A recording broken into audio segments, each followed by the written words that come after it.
gye wakulira wogera kinene nnyo enkulayo n'embeera yo wakulotya ani eyakuza Ashibag Kato's weight laptop nante satu enkadde mpulira the mayinjas useless the Kato the full figure yali atunda mayirungi then ogateko kusasi ogate Butcherman I saw upon the living god group ne bweyegata tekuba Bobby Wine Bobby Wine is a new trend I see mpulira Bobby Wine is ensi ye yamukuba I see okumushepinga ayigidde ku nsi I see talinga nga bano babbalamu bakusasira Butcherman nabo babera kabalaza kwenaali bali kabalaza mu nyumba tebatuuka P.O. box kabalaza kati ze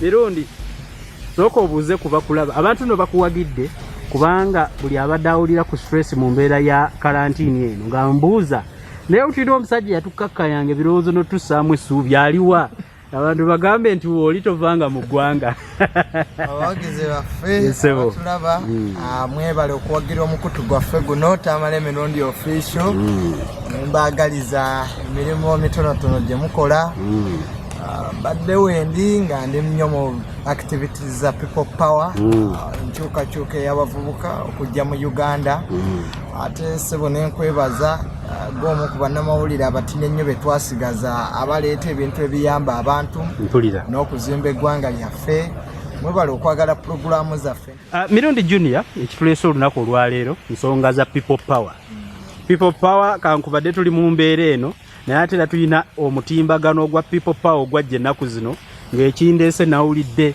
nti baakuguze simanyi lwaki mwenna kasita musuumukamu oba lwabadde lugambo nti naawe omu ku be bayigga baakuguze tokyaliwa people power Ashibag Kato yakunonye engamba waaye byatandikira wano ate era birigwera wano oba birisigala bitambulira ntukyuse envubo tuve mu red naye ngenza okuyita Kato yambadde red kiki ekiri mu people power ensangi zino people power tuli bulungi nnyo activities za people power zikolebwa twetegekera akalulu Mwami Museveni bw'anaaba akataddeyo badde nnyo nga sikyabeerako ku mpewo nga tuli mu activities ez'okumobilizinga abavubuka kwebeereramu mu ggwanga lyabwe n'okusobola okuleeta obukulembeze obujja okuyamba Abannayuganda bonna naye nga people power tuli bulungi tewali nnyo Bobby Wine principal mulungi era abatumira nnyo era atumidde nnyo Abannayuganda bonna balina kye bataddemu mu struggle eno n'okwongera okwagala eggwanga lyabwe general kyekyo naye nga eziŋŋambo eziitiŋŋana nti bangula ekyo tekiriiyo popowa mwendi nnyo okuba mbadde bize nga ne mu bya foundation ate nga ne mu projects za people power mpulira Honorable Robert Kyagulanyi Ssenkaggale oba omukulembeze ekiwenda kyammwe ekirina omulembe omuvubuka ogukwasa mu kintu ali atya mugumu nti nno singa bakitaamu anaasobola okubatuusa mwe bavugira mu lyato lye ku buwanguzi oba naye agumye n'agamba owaayi ekijja kyekinajja No, by the way, abantu kye basinga obutamanya nti Bobby Wine mugumu byonna byayiseemu kumukuba mwaluwa kugala bivulu bye asigadde ali ku kozi y'abantu ye tajja kugulwa nga bano abatategeera Bobby Wine akyali ku struggle y'abavubuka n'okukyusa eggwanga lino kubanga bw'otunuulira ebintu byazayiseemu mu psychology experience ate kuwakyezzaako I believe politics w'embalu kati amaze omuyitamu owokumutulugunya awo aba yali alowooza nti politics mwangu agenze kati aguma ate kati agenze aguma ate ekirungi kye n'aba nga awuliriza buli woba omukulembeze ng'owuliriza ne bakuwabula kiba kirungi nnyo Bobby Wine awuliriza nnyo tobalaba nga wobadde omulaba abadde ne meetings ez'enjawulo ne Dr. Kizza Besigye n'abantu ab'enjawulo ba political players okulaba engeri gye basobola okwegatta bakube Mwami Museveni. Ye njagala okuzzaako wali emabega. Omanyi People Power wetandikidde nga baga muli bakireerese mugira.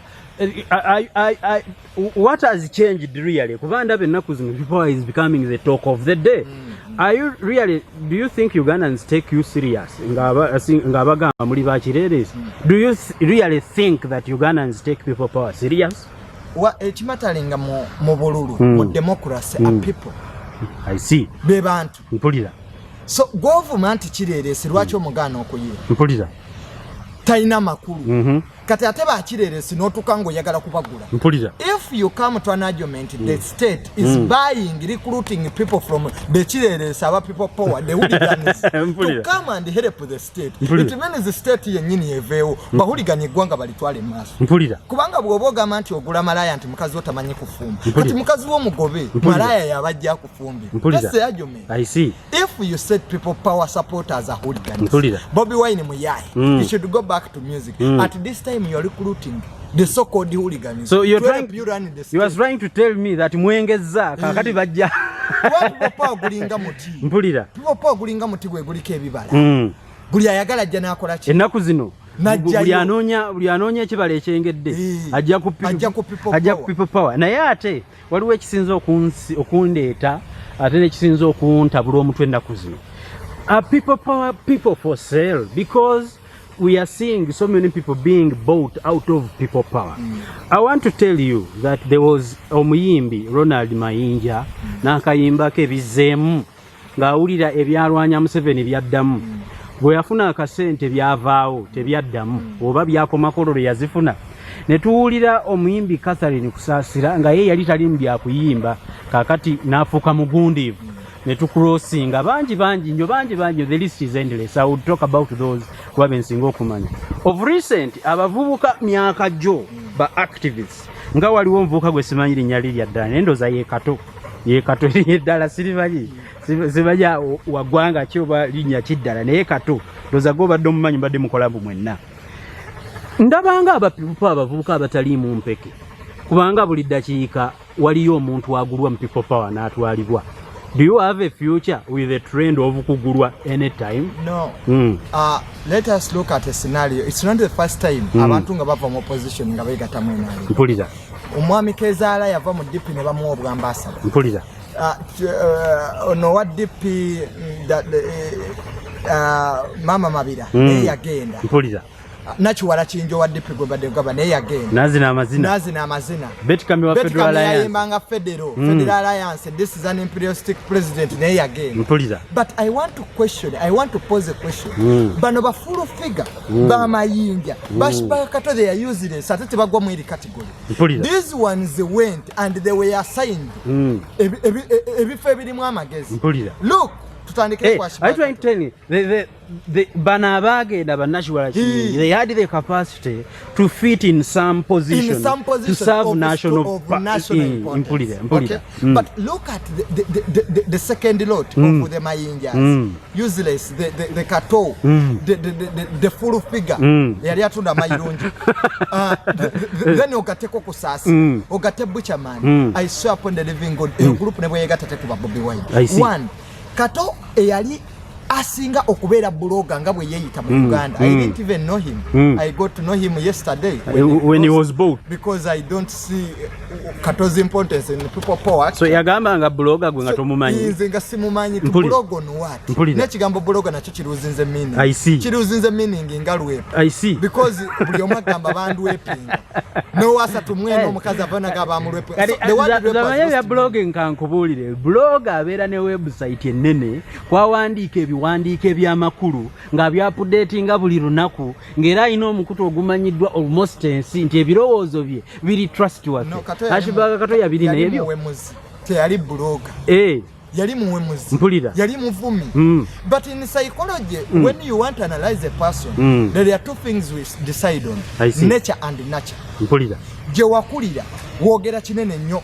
enkulayo n'embeera wakula otya ani eyakuza mpulira n'environment gye wakuliramu mpulira President Museveni cannot be compared to Kenyatta yakulira mu mbiri ono muyeekera munamalungu mpulira mulunzi is so proud of being a herdsman ne bali bo ba Kenyatta bakulira mu mbiri mpulira Ashbaga Kato yavumanga bannogende wa Museveni bajjayo ebintu n'avuma abantu bonna at the end of the day yakulosinga bamuwadde ki laptop mu nsi ezakulaakula nedda ze bawa abaana ku bwereere yeyo grade Ashbaga Kato n'avaayo mu mutwe gwe n'ataswala laptop za Lenovo ziweebwa bakidi mpulira ze bawa buli omu nga kati gavumenti erina n'okuzikuwa ku bwereere teri mwana university alina ye gye bamuwa okulosinga Ashbaga Kato's weight laptop n'antesatu enkadde mpulira yo yatunda future ye mpulira so tuli mu generation nga bavubuka abamu tebamanyi weight yabo so oyagala kuŋŋamba nti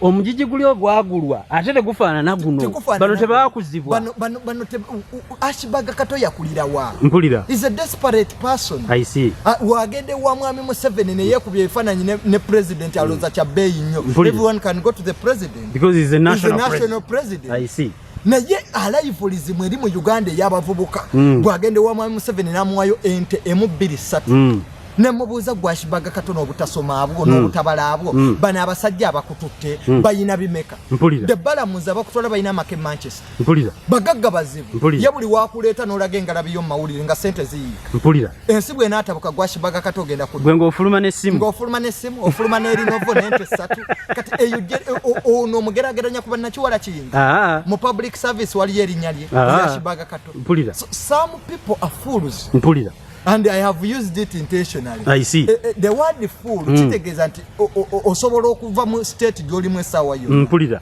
So nina olugero lwenjagala ennyo mu African proverb erigamba nti when the wind blows the ass of the hen will be seen. I see. So abali mu people power abamu ebigendererwa byabwe bwagenda mu Museveni kufuna laptop I see n'olaba full figure yave wa Bobi Wine yafuna ki mpulira ali wana lamentinga Bobi Wine ali mukwano gwa Muhoozi that stupidity everyone can be a friend to Muhoozi I see everyone knows that Muhoozi and Bobi Wine were once friends I see what separated them was their idea of helping Uganda I see okujja bana Uganda mu poverty afande Salanda afande Muhoozi a loving generals bagala nnyo emirembe mpulira if you have a program emirembe mu Uganda you can go anytime to them anytime because a general means you a general of a country I see this is not a post in banyankole kwetera na cooperative union I see no this is a national office mpulira so gwe full figure gwoba ovuddeyo n'otugamba nti Bobi Wine yali mukwano gwa Muhoozi nga watundanga mayirungi mpulira kati ate gwafuna ddi obudde obumanya nti bano bakwata eyatundanga amayirungi tosobola kumanya nti atono yegatta atya mu kirabu ya Muhoozi ng'alaba ne Bobi Wine mpulira kubanga mukyala Nakyobe mwagala nnyo state house controller was clear yagenda mu parliament baba parliament bamugaa nti eno loodi gye tulaba etategeereke mpulira muzze okutusaba ssente eza state house oba mwayongedde kuba kuzitya abo bazze buzzi wamma mujjukidde yagenda nga ayagala supplementary budget nga nnyonnyola esente ez'ennyongereza ziraga ne bamubuuza ku bafulu figa nti waayi mwayongedde ku bakozi fulu figa ne kusaasira nzijukira yabeegaana ya Museveni yaboogerako bwogezi nti bamugeteeyo because when you hear full figure kubulira ebirungi bya mwami Museveni weewuunya ensi abali mwena alimu bakaaba my father was the longest serving press secretary of his excellency emyaka 14 akugamba nti abamafia bali mwena alimu tebasoboka Babesije abalwana ne mwami Museveni bakugamba abamafia tebasoboka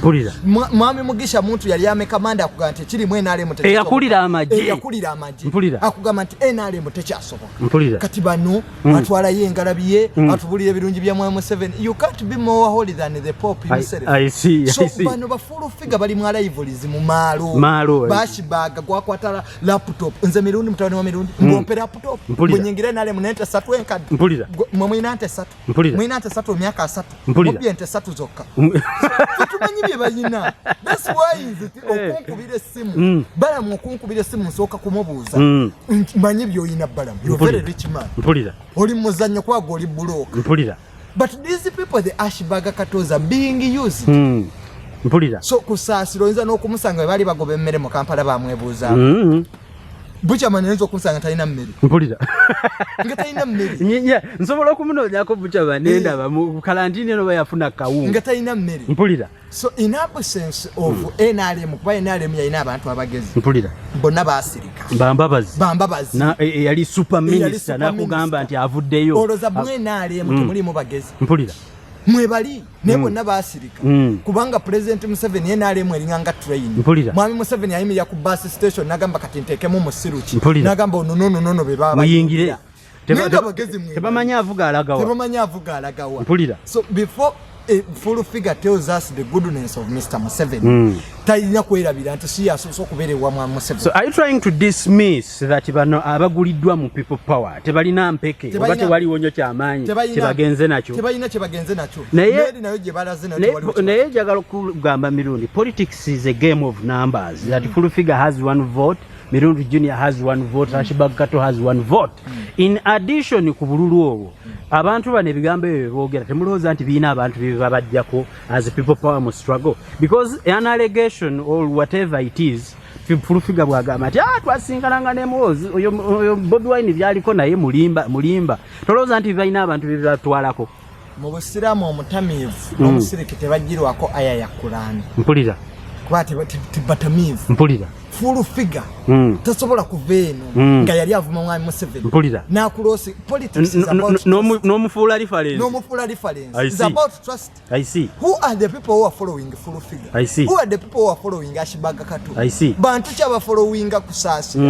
Which people are following Buchaman? Mpulira category ki nakuwadde example y'abali bannakiwala kiyingi eri gye nakusookedde nti yajja ne service eyo group etaasoma. Mpulira teyinza kwogera national importance abantu ne bagiwaako nga reference. Mpulira bakufudde advisor wa Kampala wasoma urban development oba ogenda kutubulira byamalwabyo Museveni mulungi. Mpulira wasoma urban development. I see. How can you advise about Kampala without single knowledge of an urban center? I see. So ebyo byonna Mwami Museveni yakimanyi. I see. Nti bano bateekewo ba comment. Because Mwami Museveni kyasinze okulabira ebintu bibiri. He has differentiated the politics of intellectualism. Tayagala ba intellectuals. Tayagala bategeera. He is a man of a vision. Mpulira. Ye n'asifuga ensinga yeyeka. Mpulira.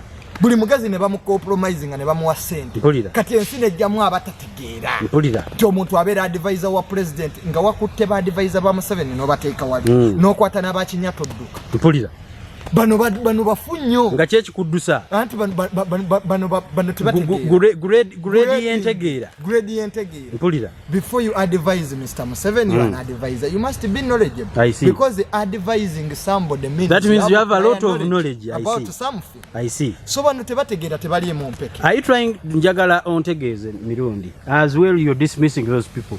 There are others who are still with you in people power. Naye nga knowledge eno wali badde ogibawa basobola okubanga teba. What advice do you have for those who have not crossed so far to the NRM camp? There is no money that can buy a person in my generation. Mpulira. Before you are being bought, think about your future. I see. Mr. Museveni takyalina kyafiirira ku. He is already in his future. He is already in his future. I see. Give it time. NRM ne Mwami Museveni bayinza obutamalako myaka 10 giddako mu maaso. Mpulira. Kuba Mwami Museveni ye NRM. Mpulira. NRM ine entalo zotalaba nkaina aba mafia. Mpulira. Omanyi Mwami Museveni alinganga omusajja nga abaana ku kyalo baako wadde abaana b'omusajja oyo naye nga bamulinda afe. Abaana abategeere. Mpulira. Kati NRM kyeriko. Mpulira. So Mwami Museveni yakwatiridde NRM. Mwami Museveni ye. Already asavinze ekiki. Bwe baligase agikoze. He has ruled this country for 30 years. Ba president basatu emyaka 10. Mpulira. Ye takyalina kyafa. Asukulumye n'ebisanje bitu. Kanganze ayagala change mu Uganda. We are talking about Uganda nga malwaliro mabiri. We are talking about Uganda nga emirimu gy'abaana bani. Twogera ku Uganda nga land grabbing nga babbetaka bali mu government. These are the key issues. The battle between Mr. Museveni and Bobi Wine is not a personal issue. That when this woman full figure and Ashibag and Mayinja go, the battle is done. This is a generational battle. I see. Moyi mu 1983 we bali bamuwamba teyamanya kyamuwamba mpulira n'atandikwa nga bwolaba omwami Museveni byakola ono tajja kuyimba kakati tunaye abasirusuru bantu tubawe sente batwogerere so at the end of the day omukulembeze bw'atamanya bireese Bobi Wine bireese people power abali mu ssaawa ze ezisembayo njagala onaawo nkubira ettooki kuba abalaba vidiyo eno ayinza okubanga ye talina knowledge ku ebyo bimulugunyaako what major disparities as youth abavubuka what main disparities it is usual in your videos okunyonyola abantu biki ebiganye ebikutwala eno ngolaba biteeka okuba nga osolovingiwa but once again tell us what major biki ebyamaanyi ebigundiivu gwe byolaba nga biremye nnyo Museveni nga mbutuufu bikuwagiza Bobi Wine okuteekamu essuubi nti ye anaabisobola ne bwe naabyogera kubanga bingi Mr. Museveni ebisinze okumulema mirimu mpulira because bw'okwata economic enslavement companies zonna ezawaddeyo mu donation z'abayindi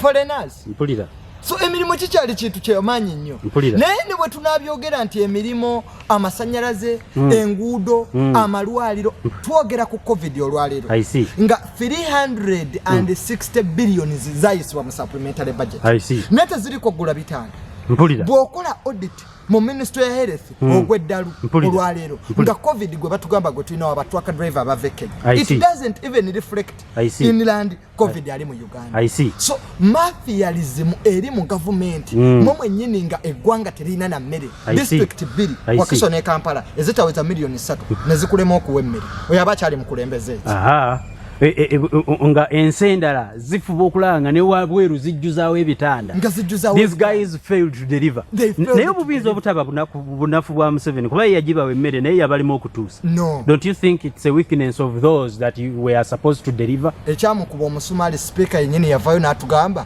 bagula amata amafu kampuni zaani ezagula amata amafu bo bennyini beewaako obujulizi ababbi ng'omubbi n'omubbi wagamba nti gwe watutte gwe wabbye ente yagu. So we are in a country whereby even those who are interested with authority come out and start spilling their dirt in front of the camera. I see. Amata amafu speaker kyatatumalirayo company yani amata amafu yakabe mere envondo yani. So at the end of the day you cannot in the problem ebyanjala ebivundu yabitugamba lete yatulirani yabire. I see. Ekyo kyetumulinze kona leboka daga mama tuyambe otwongerereyo tubulire company yani. You run away. Yagamba kankomeba nokuba nagenda mu ebirala mwinzo okwe so you cannot isolate Mr. Museveni in the problems of this country. I see. At one time there was an interview at the East African TV. One writer said that if the problems of East Africa originate from Kampala. I see. Mwami Museveni Sudan yasumbuwayo. Mwami Museveni Burundi, Congo, Kenya tulwana nayo ku mijingo, Rwanda. So the denominator is Mr. Museveni. We have wrangles around rotating around one city. Kampala. Under the leadership of Mr. Museveni. I see. So in nebwe nayogera ebizibu bya Uganda okubimala nga leadership tekyuse mu Uganda. That's why nabadde abakalulu ke Burundi nti Everest Major General Everest gwe balonze Burundi abadde poor in democracy. I see. Ne abe Burundi we baba basobodde okujjawo Nkurunziza bateekewe o president omulala. It is good. I see. It is good at least there is a mile because Rome was not built in one day. I see. The biggest challenge of our generation is to remove Mr. Museveni. I see. That's the biggest challenge. I see. But tukyalina ebizibu bingi. Tulina be bagula. Tulina abatalina mpeke. Tulina abali mu struggle nga basuubuzi bajja kugiryamu buli. Tebalowooza ku future zaabwe. So at today Ashbaga Kato even in the future ajja kwejjusa decision ndi yakola because okulyamu generation oluku you are either with us or you are against us. Mwami Museveni bwe yagenda mu nsiko okulwanisa Obote yali aze kulwanirira nti yali aze kulwanira laptop Obote yali taiza mwita namu obwa minister omutwe gwe gukweyimirira sincere kinyonyodde bulungi nenkitegeera era nnyongera okwebaza mwenna abaagala video zaffe. He is called Mtamale Mirundi Jr. The consideration ng'otunula mu nsonga z'ayogera is not about his age, it's not about his political affiliation. Does he present his issues with evidence? Because ebintu ebiri mu Uganda byeraga lwatu except that abavaayo n'omutima omugumu okubyogerako nga basobola okweyimirirawo n'abyogerako be bano abantu abaki betwali agadde. He represents the youthful generation who think that it is the right time right now. Obama yali ayogera emabega wa inaka clip ke yabulira abavubuka mu America n'abaga nti kankubadde muli eyo, but the change is not us. We are in a generation that can't solve the issues.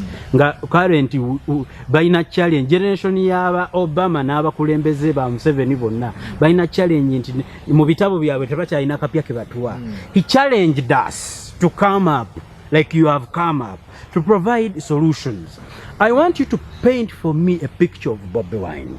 Assuming he's a voter and it's now the time to tell me what sincere qualities do you see in Bobi Wine in fitting in the shoes of the retired General Yoweri Kaguta Museveni. So by the time he was having Bobi Wine in the current ngamukyabala chichiddako, have you seen any different qualities in Bobi Wine? Before I give you all the qualities, all of the people who have been here should go, including opposition leaders who don't want to retire.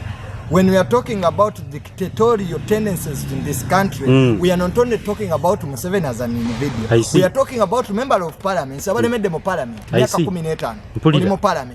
Tuina opposition leader bale made them chibalo. I see.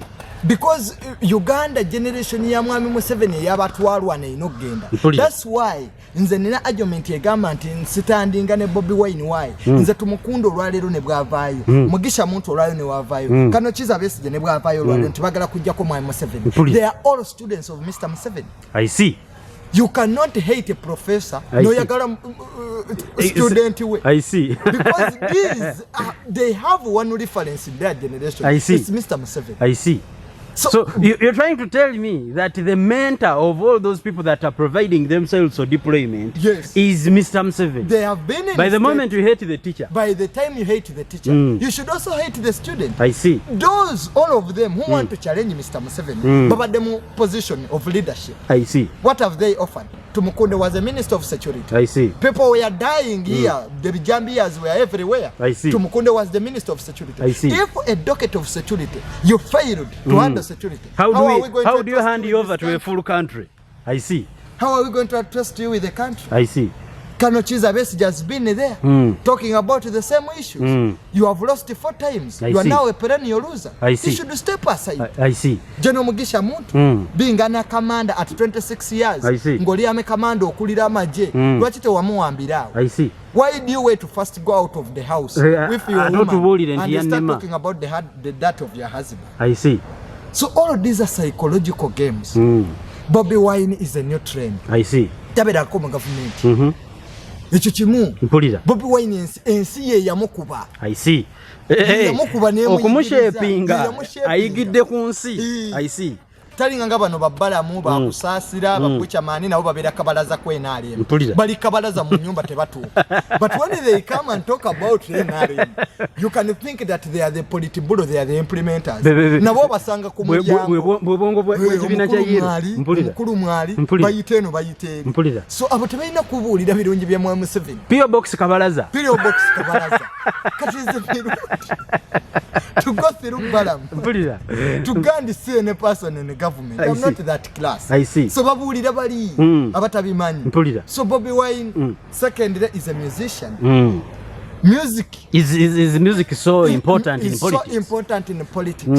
When the country agenda nga bolaba Uganda tuli mu bujiji olwaleero people run into 2 things, churches and music. Mu church olwaleero basangayo baki mu Uganda mukama osanga pastor akumibwa amaje asinga ne vice president n'omugana ne pastor gundi sitani kati atambula n'emizinga chichi because they want to keep societies there. So you're trying to tell me that even institutions abantu gye baddukira zonna zaayononeka dda nkitegeera leero osanga abapasita abakubulira nti sitaani yaleese obwavu mu Uganda ne tebakuwa solution. I see.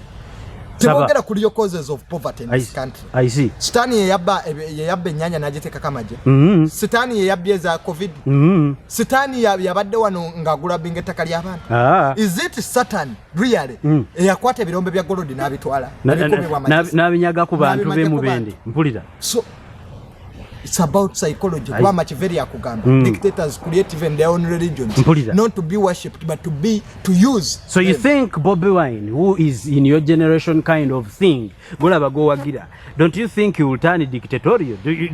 So you want to tell me that he has the qualities of not being in the government that proves that he can deliver because he's been aisidwa mumbera ya buntu bwa bulijjo because toina wo mugambira nti ye yakola kino. He's a man who has struggled with life. Bobby Wine is class is life. Class of life. Omusajja eyekoledde enyumba ye Magerete yagizimba mu sente za Museveni. He's a youth who constructed that house at 22 years. I see. He's a man who has struggled to have a family ya byabufuzi ngaffe. So omuntu nga akolerera eggwanga talinga abano ba big guy. Oli musajja mukulu oli mu kamera. Museveni tuyambe otuwe tuyambe old man. Nzija mabanja wange era tebantu tekumulaba abavubuka bayingiddemu embeera y'okwagala ebintu nga tebabikoleredde. Tetujja kukwata ba president balinda bintu nga tebabikoleredde. Bobby Wine has worked for himself. I see. If you don't love Bobby Wine as a politician, you should love Bobby Wine as an inspiration. I see. To people's lives. I see. Bobby Wine. So you're trying to tell me Bobby Wine has led the life of an example that you can trust him with a big thing. To many. I see. Second, the generation of favoring international Genagand to Dafuge Gwanga area Ukraine muto. Superpower France is interested by a young man. I see. But Trump bachali bakadde because American institutions. An American president they go through institutions. They go through institutions. I see. Asobola kudekera ingo lutalo bano ne bagana sai because in America you can be a good president, a good friend of Trump. Nenga toli mukwano gwa sai. So bali ba ina institutions zabo. Is it strong? So in Uganda, in absence of institutions, mukalulu ka chenda mu mukaga nga semogere agenda kuvuga Museveni. Abakatoliki bamuwagira n'emmengo yamuwagira. Mwami Museveni yali amazeko emyaka 10 n'ategeera nti we should create our own opposition. Abantu batawagala. So institution bwe ziba zaagwa zonna. Mwami Museveni akaluwa ku bwekagwa yakwata abantu nabateka mu institutions ezo ezayambanga abantu. Lero twogera kujja ko Mwami Museveni waliwo abaleeta federal. Which is not even applicable in our country. I see. Because teri nsebera mu federal nsinti. Bali mu diversion. Bajja kubulira ebivulu. Mwami Museveni yakwata ebintu bibiri. Yakwata media mu Uganda. Yakwata media mu Uganda. Media yebulira abantu ebitufu ebigenda maaso. Njagala leero tunuya mawulire ga leero omubbi gwe bakutte nga ente tebakubulira kusatu za covid zirimeka. Speaker yalina okuvayo n'atematema ne budget nga mawulire gagana okutubulira budget ya covid entufu supplementary gye baali bayisiza nga media wambiddwa tebyogerako. In absence when all institutions are down, Bobby Wine has now become an institution. I see. Bobby Wine has now become a hope for the people. I see. That's why if you are fighting Bobby Wine, you are not fighting Bobby Wine. You are fighting ghetto erimbongo bw'abantu. Museveni alwanagana na ideology. The ghetto mentality. You explained a psychological mindset. Revolution ya Bobby Wine, it is a psychological revolution. I see. Everyone lera ali mu people power. Abagobeddwa aba taxi bali mu people power. I see. Me muganda wange yafa azala. Not that we didn't have money, but negligence of hospitals. I mean in people power in my head. People who are staying in Naguru, they're in people power. I see. So people power is everywhere. What are you buying? You're buying a few heads which you told me maybe they were useless heads and you're taking. Kakati njagala okuzzaako ku kintu kino.